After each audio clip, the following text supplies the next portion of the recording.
Hey guys, what's up? This is Bharat. You're watching iGyaan, and today we're checking out the new Samsung Galaxy M20. We've already done an unboxing of the Galaxy M10, and if you click the banner on the top right, you'll be able to go to that. I'll also leave a link in the description below. So let's quickly get started.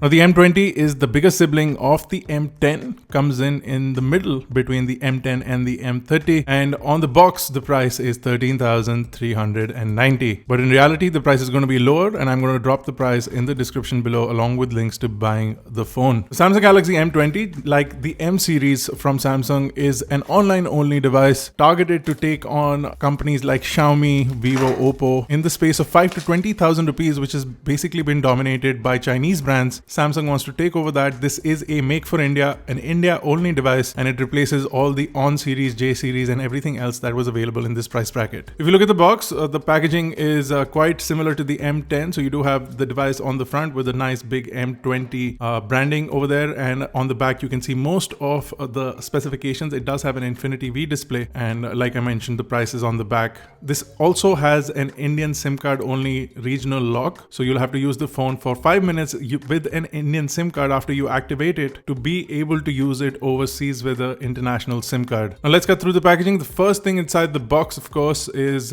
another box which has the documentation. You do have a quick start guide which does have SAR information on the front. We'll leave it on screen for you to check it out, and also inside the box is a warranty certificate and the regional lock information. Next up is the phone itself. I'm going to place it to the side. Furthermore, inside the box you do get a wall charger. Now this is a faster charger than the M10. It is a 9 volt 1.67 amp charger. Now because the M20 does support USB-C, you do get a USB-C cable inside the box along with a SIM ejector tool. No earphones are included, no cases are included because the price was supposed to be kept as low as possible, and I think they've done a pretty good job as far as Samsung is concerned when it comes to pricing of this device. Now let's take a look at the phone itself. Let's get rid of the plastic. Just like the M10, the back panel of the M20 has a really nice, almost car finish paint job. It is also still a plastic device, but you can feel that this is a bigger phone, and not by quite a lot, but this does feel a lot different from the M10 from the get-go,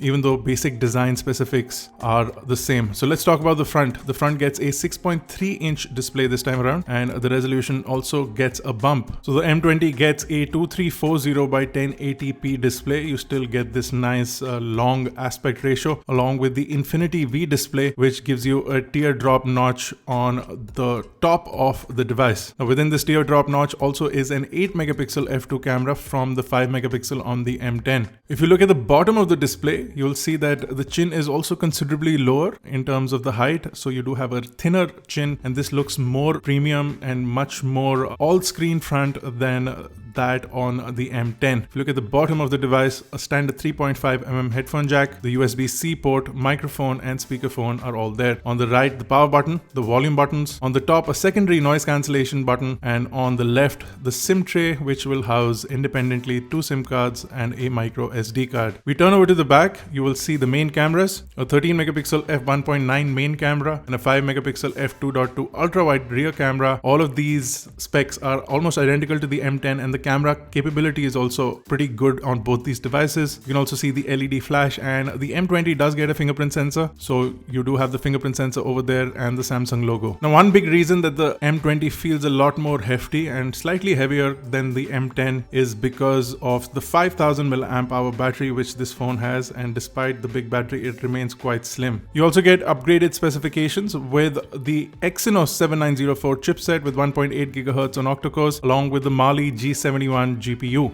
This phone has 4GB of RAM and 64GB of storage. Now just like the M10, this runs 8.1 Android out of the box along with the Samsung user interface, but it will get updated to Samsung One UI with Android 9, and an update will be pushed out shortly after launch according to Samsung. Now there is no bloatware on the device. device unless you choose it from the setup menu on the beginning. You do have Microsoft apps that are preloaded, but you can disable them if you don't want them. A Samsung Galaxy App Store is available for those who need to download some Samsung specific applications that they're used to, and the phone also has an FM radio, but you need to plug in wired headsets, those that are not included inside the box. Overall, phone seems really responsive, and as far as performance is concerned, day-to-day performance from this device can be expected to be good as far as initial impressions are concerned. We did run benchmarks, and you can see the benchmark scores on the screen right now. While playing PUBG, you will get medium graphics from the phone, which is a good indicator of performance in this price category. For mostly all games available on this device, they will run well and perform good, and we'll have more information when we do a thorough full review of the device. Now, the cameras, as far as the rear camera is concerned, they are almost identical to that on the M10, and you get the same camera user interface with a beauty mode, live focus, pro mode, which allows control over exposure value, ISO, and white balance, and then you also have a panorama mode along with stickers and a continuous burst shot mode. If you flip the camera towards the front, you do see a wider sort of frame in comparison to the M10, and you do get the same three options including live focus, selfie, and stickers. I find that the live focus works slightly better on the M20 than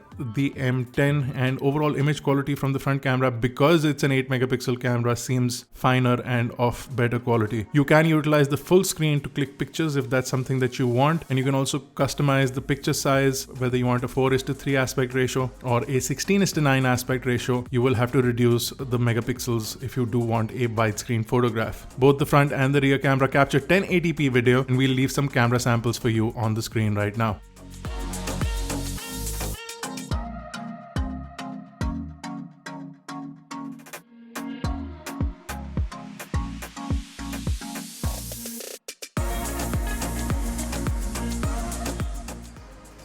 Now, in the settings panel, you will find your usual set of Samsung customizations, including one-handed operation, screen lock type, and lots of customizations to the display and the user interface. For gamers more, there is a game launcher which allows you to customize your game performance along with the game sound, and also turn off notifications from apps if you're more involved in a gaming session at the moment. What are your thoughts on the Samsung Galaxy M10 and M20? Do let us know in the comment section below. If you'd like us to check out something specific in the full review of the M20, which will be out shortly, do let me know that in the comment section below as well. If you haven't already, guys, don't forget to smash like on this video and hit the subscribe button if you're not already subscribed to iGyaan. This has been Bharat Nagpal. Thank you guys for watching. I will see you in the next one.